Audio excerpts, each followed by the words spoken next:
Hey everyone, welcome to my channel. Today I want to show you something spectacular. So last year, about a year and a half ago, I made this planter by way of a method called Hypertufa.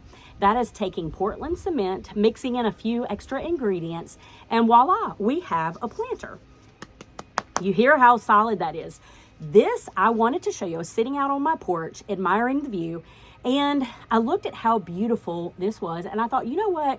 I need to bring this back up because I feel like we need to make some more of them. So what I wanted to do is reshare my how-to video on how I created this exact planter.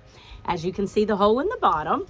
This was from a mold from the Dollar Tree. I used a plastic bowl and I go through the whole process, but I wanted to show you a year and a half later what this planter looks like. I think it's spectacular. You can see the design in it. You can see how it has weathered. It's a very imperfect, natural looking planter that is beautiful. And oh, by the way, you can see how white it is.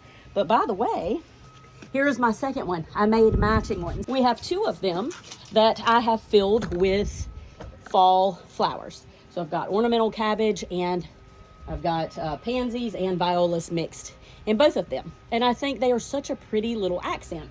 So what I thought I would do today, as I said, is reshare the video on how to make them, because I was thinking through how I made mine in the video that you're about to see with the brown hair and a couple pounds thinner.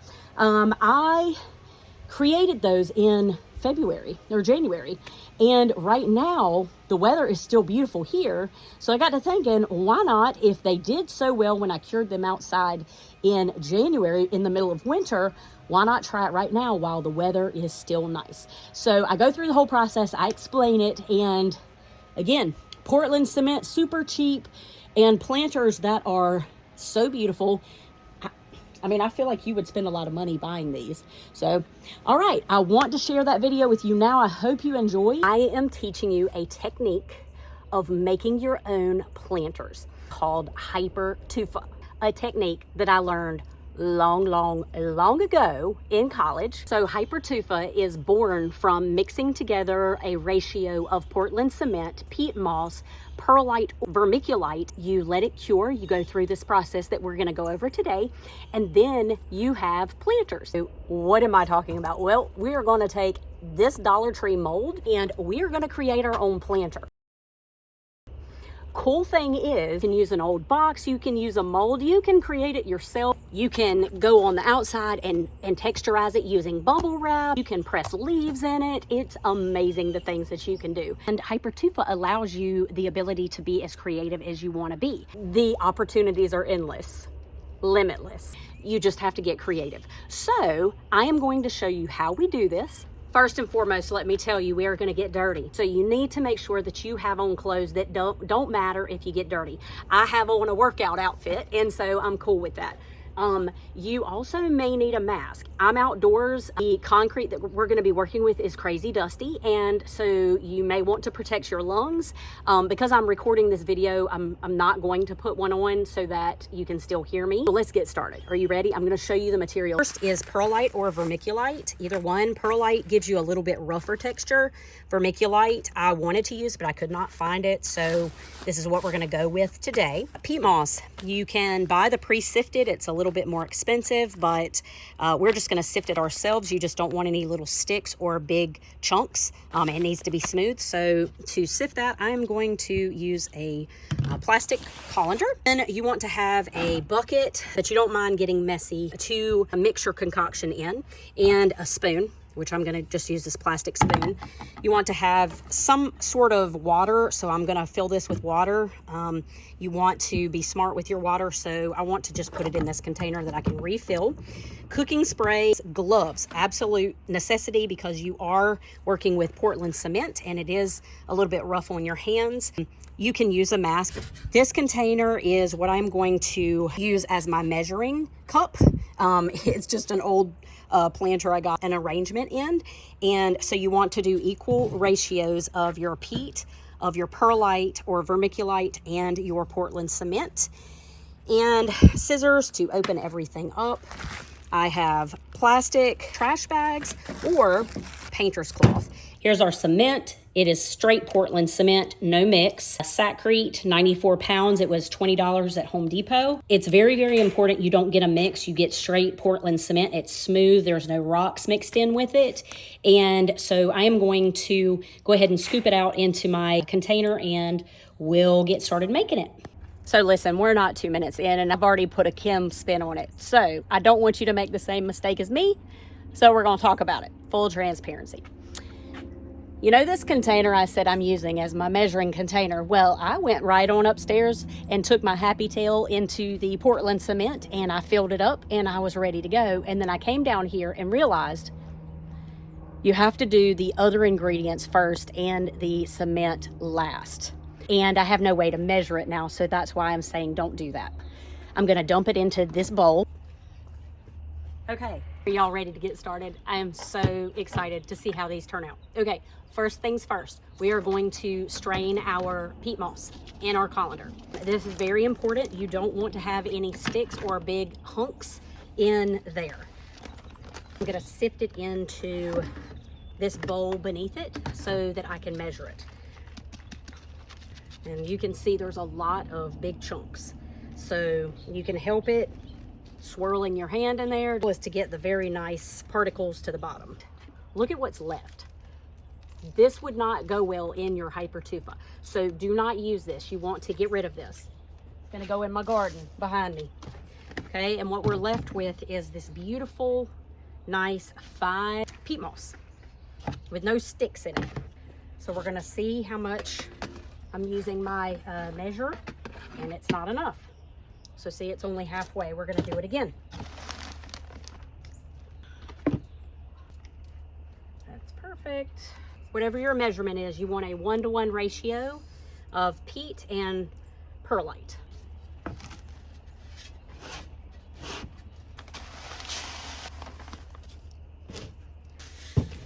This is dusty too.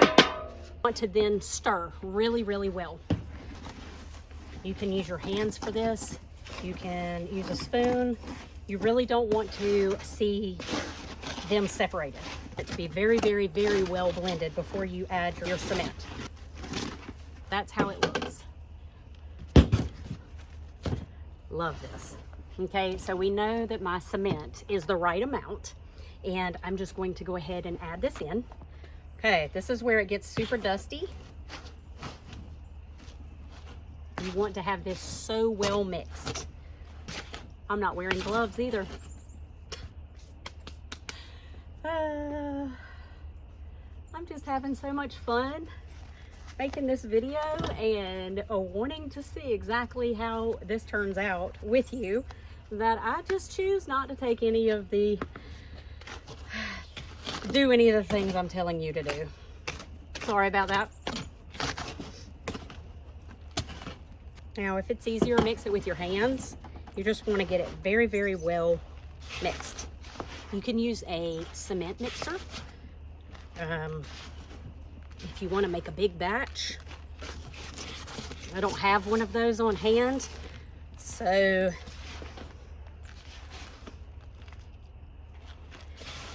my hands are gonna have to do the trick. Okay, this made up a ton. Now, the one thing I want to tell you, this does save. So if you've made up more than you want to use, you can put it in a plastic bin with a lid on it, and it'll keep. So you have it made up when you're ready. So I'm not gonna take and pour water in this and make this whole big batch, because all I'm doing is the one bowl for right now. So I'm going to actually mix it in another container, which you can do the same. This is super messy, so just remember that. All right, I think we are ready to make the Hypertufa.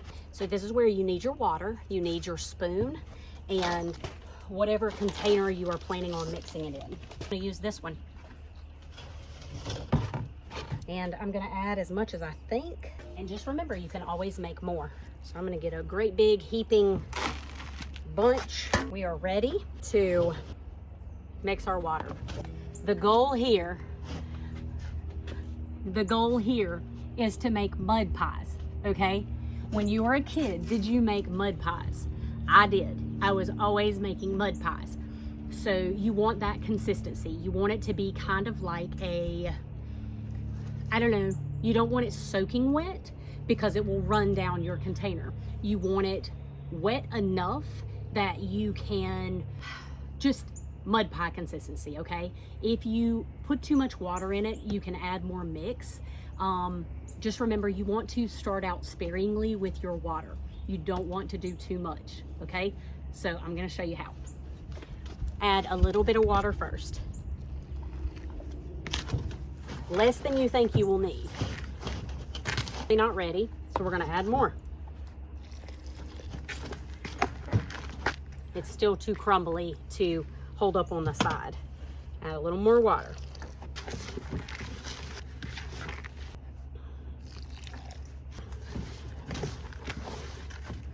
There, but not yet.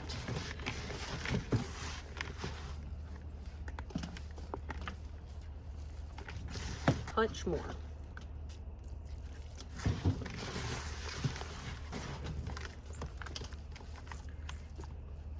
That is perfect. Okay, now for this next step, you are ready to go ahead and put your Hypertufa into the mold. You need to have something for drainage, or you can drill drainage. It's soft enough. Once it cures a little bit, you can drill them. Wine corks work fantastic. I am using a rubber one. First thing you want to do, spray your mold with cooking spray, or you can line it with plastic. Either way. I like the smooth finish. My bowl is going to have the texture of this. So I'm gonna spray it with cooking spray so I can get the cement out when it's ready.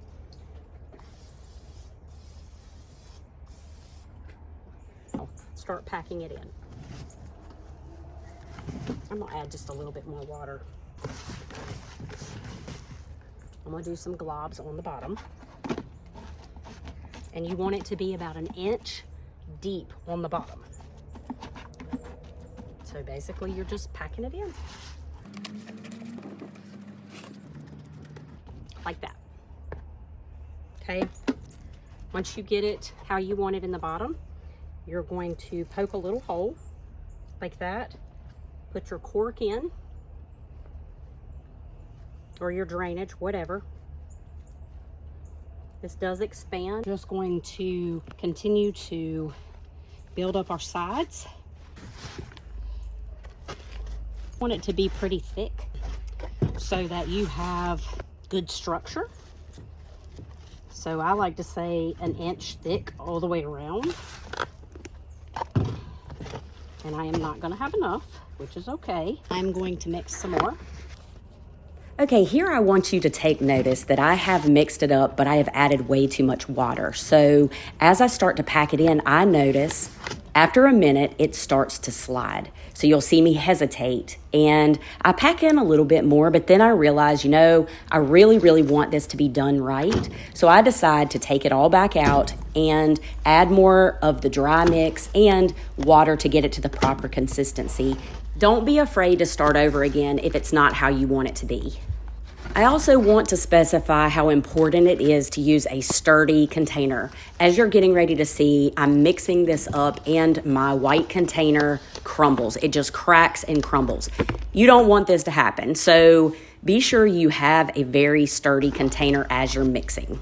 And now we are finally ready to begin again. I'm so much happier with these results. As you can see, they're sticking great. And so what I'm doing is I'm going around in a circular pattern, and I am using one hand, my left hand, to press against the outside as I push on the inside, packing it in to eliminate any air bubbles or any gaps that may be behind that I can't see. My goal is to have the thickness all the way around at an inch. That is a lofty goal, so don't beat yourself up if you can't do that. You live and you learn once you do a couple of these. And you're just kind of punching lightly to get any air bubbles, any pockets, and you're feeling for any structural areas that are less and adding to it. Then as you start to move up, you're going to start working on the very top. You want to create a nice edge. You don't have to go to the very top of the container if you don't want to. Here I did, and I'm just really trying to make sure it's nice, even. And as I'm pushing, I'm just trying to finish off the upper rim just making it nice and smooth and uniform. I had to come inside because it got a little loud outside. So the Hypertufa, as you can see, I've got it sitting on the pool table. It is in the mold. It is fairly uniform, but imperfect. It does not have to be exact. I like imperfect bowls, containers, and so I'm really, really excited about this one. I have my cork in place. If you see there is too much water, like pooling in the bottom, you can sprinkle some dry mix on it and just pat it in, and that will soak up some of the water. So the next step is to cover it in plastic. You want to not allow any air to be able to get to it, and it is going to sit in a warm, dry place for 24 to 48 hours. Step one is complete. We have created our Hypertufa, mixed it all together, had to keep making batches. I underestimated the size of this container. We got it all done, and now it is going to sit for 48 hours. I've covered it in plastic. I'm gonna leave it in a warm, dry place where it is not exposed to freezing temperatures, and I'm just gonna let it cure for 48 hours, and then we will be back in a blink of an eye, and we will see what it looks like. And then we have to go through the second phase of the curing process, and I'll go over that in just a minute with you, which for me will be in 2 days. All right, the day is finally here. We are going to unveil our Hypertufa and see how it turned out. But first, I wanted to tell you just a couple of things to keep in mind. You can color the concrete. There are concrete stains. They do sell them with the concrete, and you can certainly add any color, and you just want to make it your own. That's the best thing about this, is being able to be creative. And again, remember, these are irregular. They don't have to be perfect. The other thing, when we unveil it today, we are going to obviously go through, this is the first curing process. Then we go through a second step, which is leaving it outside exposed to the elements, and we're going to allow Mother Nature to remove the alkalinity. We're going to give it a little bit of help by rinsing it out with a hose, just spraying the whole thing every single day. Now, I am in the middle of winter. This is more of a spring summer project, but you know what? I wanted to do it now. I'm going to see what happens moving it in and out. Normally what you do is put it in a shady spot under a tree 2 to 3 weeks. You're just gonna do the best that you can. Are you ready to take a look at our Hypertufa? I am so excited, and fingers crossed that it does not crumble. Now, I've only waited 24 hours. Normally you wait 48 hours, but so I could get this video to you quicker, I'm pushing time. Let's go and take a look at what our Hypertufa looks like. Fingers crossed, everybody. Are you ready? Okay, let's do this. So the bag has a lot of condensation. I'm so nervous. I'm doing it on this little mini table so that I don't have to set everything back up. All right, it's hard, so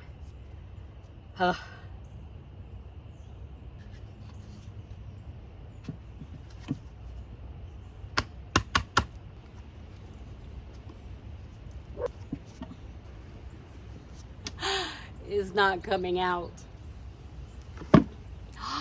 It came out. Are y'all ready? Did you see that? It just came out. I was like, what am I supposed to do now? Are you ready?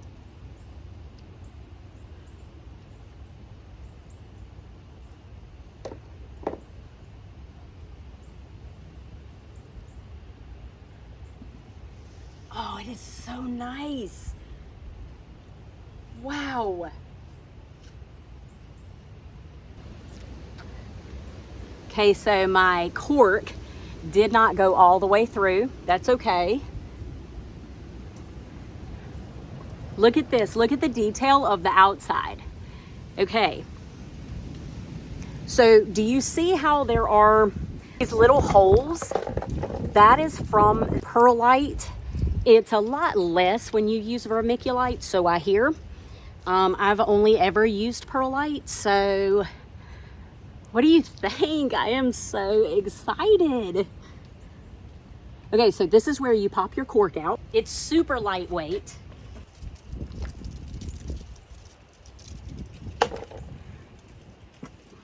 Now all I have to do is use a drill and drill through this. You can put multiple drain holes in here, and you don't have to use a cork. You can use, you can just put your finger. Just want to make it something that you can get out. You can even drill the holes after you have made this. So like right now, it's still soft enough. You can tell that it's not cured 100%, but is this not beautiful?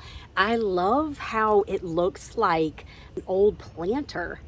Can you imagine this with like a deep green, purple, or even like a fern with moss? This is gorgeous. 24 hours, it's going to change color. It's going to turn white-ish. So now I go and I set it outside, and I can go ahead and rinse it out. The other thing I want to tell you right now, you can take a wire brush and brush it, smooth out some of these rough spots. Or if you want to expose some of the, it not to be so smooth, you can go through and use a wire brush, and it will make it less finished looking. It look a little bit more weathered, a lot more sort of like that.